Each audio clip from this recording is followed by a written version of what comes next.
Hey Pittsburgh, it's Megan. One of my all-time favorite events in the city is coming up soon, Arborade, benefiting, of course, Tree Pittsburgh. There's going to be delicious food and drinks and live music from a couple wonderful Pittsburgh acts. But my favorite part is knowing that I'm helping support our shared urban forest. Tree Pittsburgh does so much great work in our community, from tree giveaways to education, and let's be honest, they've got one of the cutest mascots in the game. Plan to party with us at Arborade. That's Saturday, September 16th from 5 to 9 p.m. And definitely check their website. There are ticket options for every budget. Find more at treepittsburgh.org.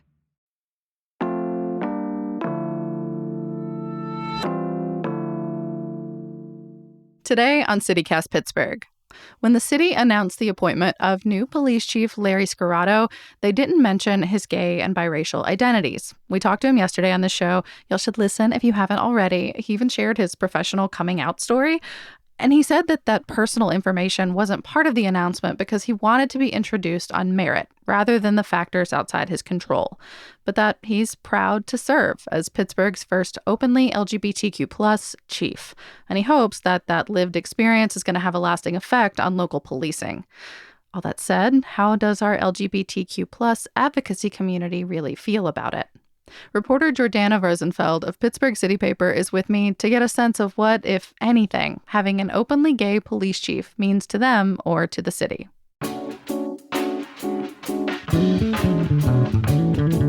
It's Wednesday, August 16th. I'm Megan Harris, and here's what Pittsburgh's talking about.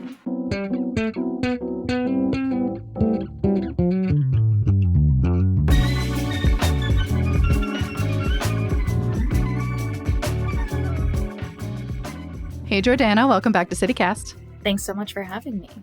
So folks who listened to this show yesterday would have heard all this, but I kind of want to start with our beginning, you and me, because I think we both kind of had this same thought at the same time. Like I saw this Q-Berg story that we had a new chief and he's the first openly gay person to serve. But then in the comments, people were understandably not so psyched about it. Like, okay, cool, you're one of us, but also ACAB, which we asked him about yesterday. Y'all please go listen. But what kind of drove you to start this whole reporting journey? Yeah, I think kind of like a similar curiosity of thinking like, oh yeah, this is cute, but like, I wonder actually, does anyone care? You know, I think like some of the, in particular, like one of the folks that I spoke to was like, this would have been like so fucking amazing and cool 20 years ago. Mm-hmm. But like, what does it mean today? I don't know. And it's like less symbolically meaningful, I think, just on its own today in terms of where we're at. But so, yeah, I really wanted to find out, does anybody care? Does anybody think that or like expect any kind of changes in Pittsburgh because of this? Yeah. So what did you hear from people? Were they excited, hopeful, upset, totally unaffected? Yeah, there was like a small range of opinions, I think, like ranging from the like more like liberal, like, you know, excited to see the representation and like cautiously optimistic to, you know, like feeling kind of distressed and ashamed and tired and concerned that kind of having like a gay figurehead for this organization that, you know, as police is historically, you know, invested in upholding the status quo that like oppresses and marginalizes gay people and queer people and people of color, that kind of having a gay figurehead would make it easier for them to not have any introspection about their behaviors. And you were kind enough to record your interviews for us. We have a little bit of that, a taste of that in that person's voice. How does it make you feel to have a gay police chief? Honestly, it scares me because I assume that it means the police department will wield that fact to shut down the rightful fears and complaints of queer and trans people who experience violence at the hands of the police. Yeah, that was Dave Lemansky, who has freelanced for City Paper writing about queer history in Pittsburgh and queer nightlife. And they've spent a lot of time, like, you know, when they went back digging through the archives looking for evidence of historical queer life in Pittsburgh, what they found was that a lot of what has made it into the historical record is, you know, like accounts of gay life kind of through the perspective of the police, records of like the police arresting people for cruising in public parks or like entrapping like consensual gay adults who were having consensual gay sex. outside of their homes in Pittsburgh. A handful of raids of queer bars that kind of like that's what made it into the newspapers and into the historical records, rather than, like retellings of queer life in our own words, or that focus on kind of like joy and abundance. It was, like a lot of stuff about policing of this community in Pittsburgh. Yeah. And it seems like the comments that you got kind of ran the gamut. I guess on the flip side, you talked to Sue Kerr. She's been a blogger in our community for literally decades. Her blog is called The Pittsburgh Lesbian Correspondence. What did you hear from her? Well, Sue, like as a person of the Gen X generation, remembers what it was like to be out and active in the public sphere before kind of anybody else was publicly out. She said that kind of this shows to her, this feels like it's a different Pittsburgh now than it was when she started blogging in 2005.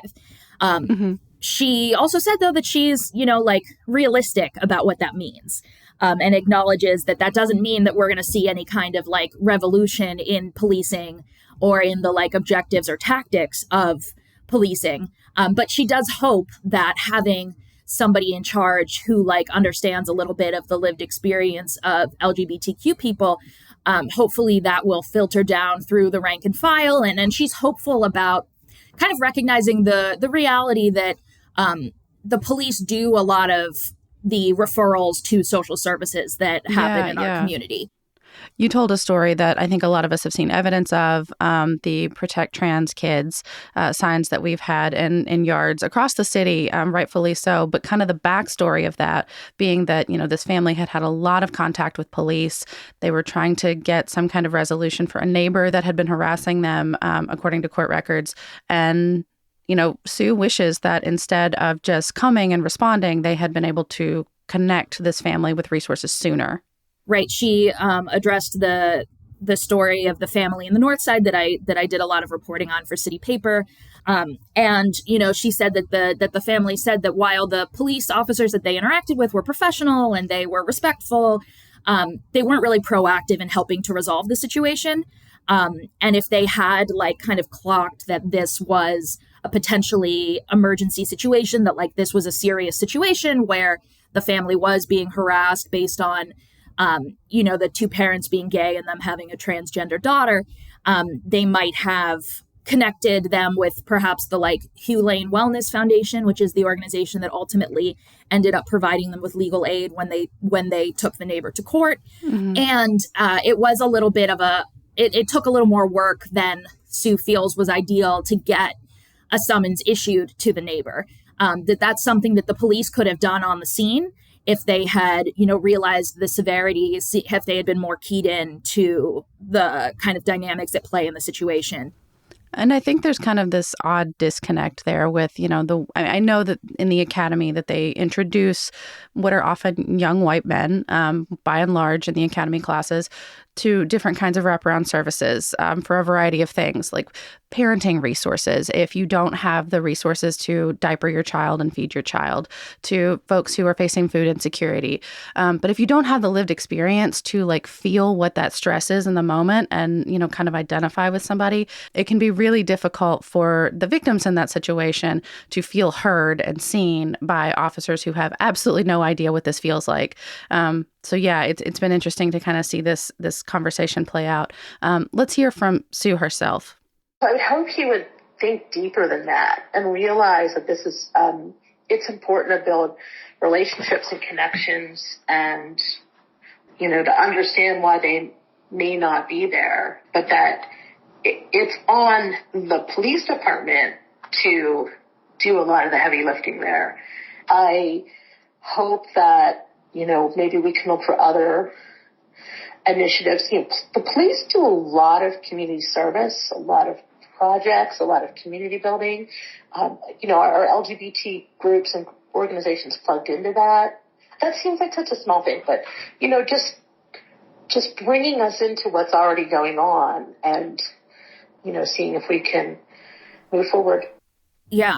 And that's actually a really interesting point. Sue and you kind of in that assessment are acknowledging the fact that a lot of times the police are in the position of making referrals to social services.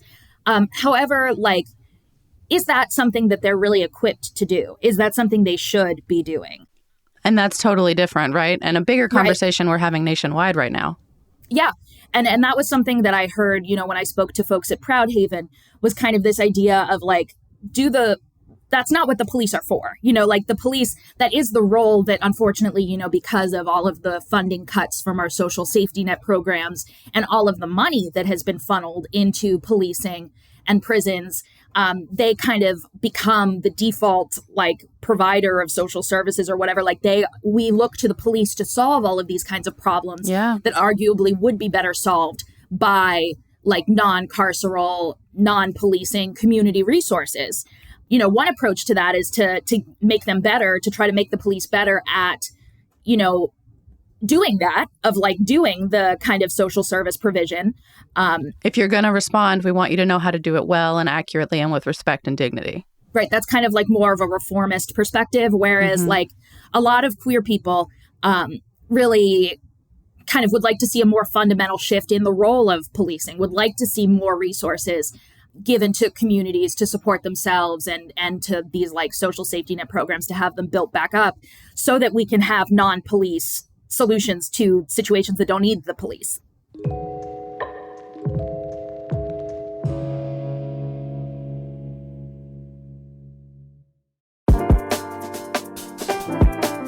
Hey Pittsburgh, it's Megan. If you're craving a delicious scoop on a hot summer day, get yourself up to Bakery Square. It's the new local home for Jenny's Ice Cream in Pittsburgh. I know, it's sort of sacrilegious here to love an Ohio brand this much, but y'all, I've been a Jenny stan for years. Their flavors are so creative. The brown butter almond brittle, the brambleberry crisp, the darkish chocolate. They have dairy-free and gluten-free options too, and they'll be dropping new flavors every week now through August 10th. I am so stoked that I can finally get my from scratch Jenny's Fix right here in Pittsburgh at Target, Whole Foods, even Giant Eagle. Find all their flavors and fun facts at Jenny's, that's JENIS.com. Hey Pittsburgh, did you know we're almost halfway to St. Patrick's Day?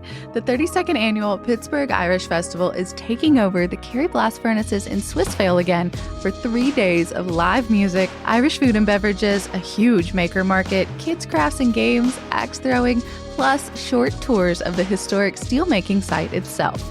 You can even learn about Gaelic sports with on-site lessons and demos, genealogy, or take a virtual reality tour of the Cliffs of Moher. I've seen the real cliffs, and trust me, it'll be great to skip the whole windbreaker thing. And don't worry about Yin's teams. There's going to be a huge big screen to watch the Pirates and the Steelers games that weekend. It's all happening September 8th, 9th, and 10th. Find tickets and more at pghirishfest.org.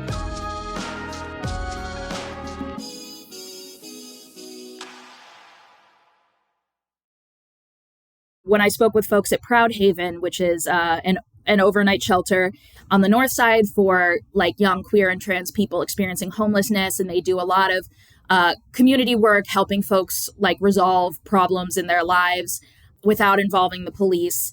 They really said, I spoke with Jamie Martina, who's the volunteer chair of their board, who said that like, well, I don't really feel like the police have the answers to problems that are facing the Pittsburgh queer community, like lack of access to affordable housing, lack of access to jobs that pay a livable wage with healthcare, lack of access to treatment for substance abuse disorder.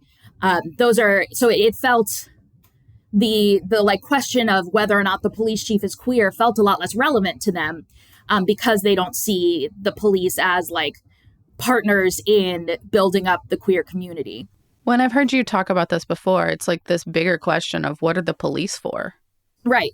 And I found that the way that people felt about the significance of the identity of our police chief had a lot to do with what they felt the police were for and whether or not they felt like serving and protecting was really a true objective of the police. It like is what the police say that they do. However, if you look at the like historical origins of the police, where they come from, why they exist historically to break strikes and to capture, enslaved Black people who ran away from their enslavers. And like at no point really was there a hard reset where the police said, wait, like, let's reevaluate who are we really serving here. Our government doesn't really do hard resets all that often. That's true. And kind of when it comes down to it, when you do like a really kind of critical analysis of what the police actually do as opposed to what they say that they do, you find that they work to uphold the existing power structures. They work for the interests of the people with money and the people with power. They make things seem okay and placid for the people who have their needs met so that like people don't have to deal with like visible difference, or they don't have to see the like violence of our capitalist system.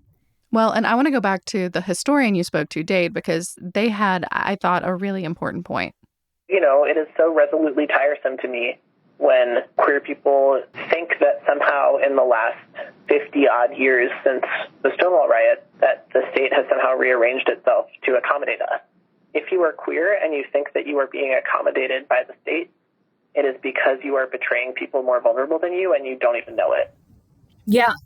I think like one of the things that I found so interesting in this conversation about, the significance of the identity of like particular police officers was that, what is typically acknowledged as the modern origins of the gay pride movement or whatever, Pride Month, it happens in June because we are commemorating what was like a violent pushing back against police violence that queer people did at the Stonewall riots. That a lot of people, straight people and gay people alike, think about Pride Month as a time to get drunk and, have rainbow colored merchandise. And that's not what Pride Month exists to commemorate.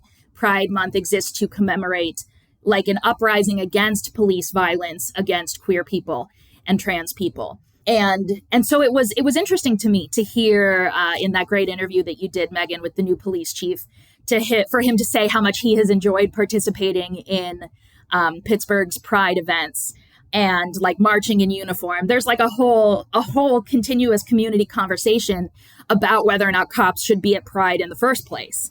Yeah, I've heard a lot of that. And of course, like anytime there's any big event in our city, a parade or anything like that, of course, they're standing to the side because that's required as part of our city permit structure. But marching is a different thing. And I know a lot of people have had, different feelings about that. I guess if we, kind of zoom out and we acknowledge the power structures such as they are, unfortunately, what do you think can be done? Do these organizations, do queer people in our community feel like police can really be an ally for them? Because Chief Larry Scarato yesterday acknowledged the historical harms that have been perpetrated by the department that he now leads. But does that matter? Is that enough? That's a good question. I think it's not enough. I think it's certainly more than has been provided in the past. And I did speak with, some queer people who were curious about whether or not he would be willing to acknowledge that. Yeah. And were kind of like, fearfully expecting that maybe he wouldn't. And so, yeah, it was nice that he was willing to acknowledge that. However, it kind of like in the way that he talked about it, it kind of seemed like he viewed those as aberrations. As like examples of the bad stuff that can sometimes happen rather than like part of the mandate of the police, which is to like enforce the like cisgender, heterosexual, white, middle-class behavioral norms on everybody and to kind of squash visible difference. Something that I heard when I spoke with Jamie Martina and August Copeland of Proudhaven was that like what they would really like to see, would be a police chief who was willing to come out and to like powerfully stand with the queer community and with the Black community of Pittsburgh and say that like, I am more with you than I am with the police, which is really not what Chief Scarato is saying. And I'm not sure that's something he can say. I don't know. Right. I don't think that the police would like that very much if their leader said that. And kind of as I was thinking about like, well, what would a really like radically like pro-queer police chief do? Like maybe he would advocate for his budget to be reduced and for that money to be put into affordable housing. Like that would really be a radical. Or to mental health service. Like it could stay within public safety adjacent stuff like crisis response alternatives, things like that. Like, so you're right. And that's not what the chief is doing. I don't think that's something that anyone would expect of a police chief to do. Almost no elected official, appointed official ever says, I want less money. Like that's just the reality of an office. Right.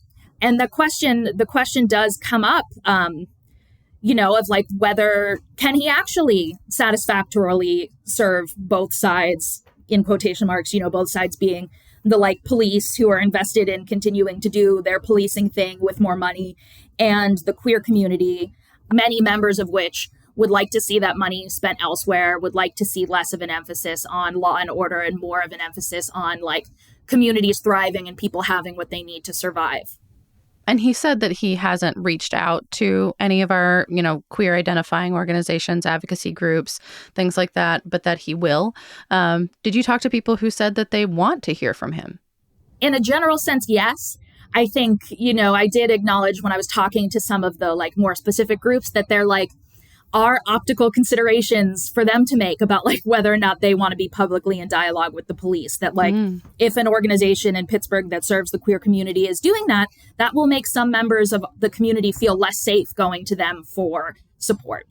So it's like a very complicated and fraught process. And I think can't speak for anyone about whether or not they would like to hear from him. But I think in general, people would like to know that he cares and that it's something that he's thinking about, and that even if it kind of is just like a subtle difference in the way that he's approaching his job, folks who are concerned about, for folks who want to talk to members of those different departments, like about the needs of the LGBTQ community. They want to have a conversation with a human that doesn't involve going straight to the police chief. Right. And to have a conversation with a human that they like can reasonably expect will be like, plugged in on a basic level to the like needs and dynamics of the community in Pittsburgh. And so I spoke with somebody from the Department of Public Safety who said that they're in the process of doing this initiative. They don't really have a timeline, but they hope to have a public announcement soon. Well, Jordana, thank you so much for this reporting. It was a joy to be in partnership with you. I hope we get to do it again soon. Yeah, thank you so much. We'll have links in our show notes to our conversation yesterday with Chief Larry Scarato, and of course, Jordana's wonderful piece for City Paper, which you can also find for free on newsstands all this week.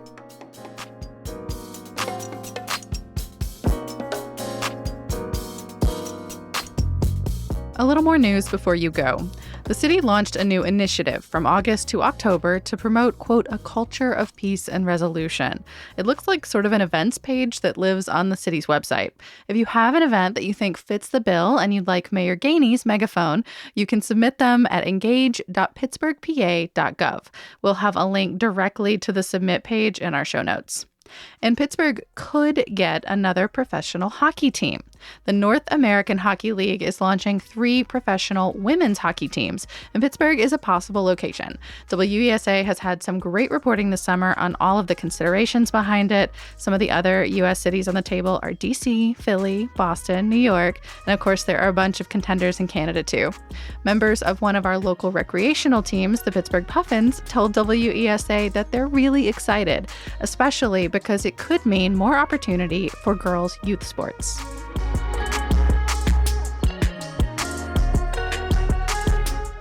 That's all for today here on CityCast Pittsburgh. If you're liking the show, please tell someone, rate us, leave us a nice review, and make sure you're subscribed to our Hey Pittsburgh newsletter. We'll be back tomorrow morning with more news from around the city. Talk to you soon.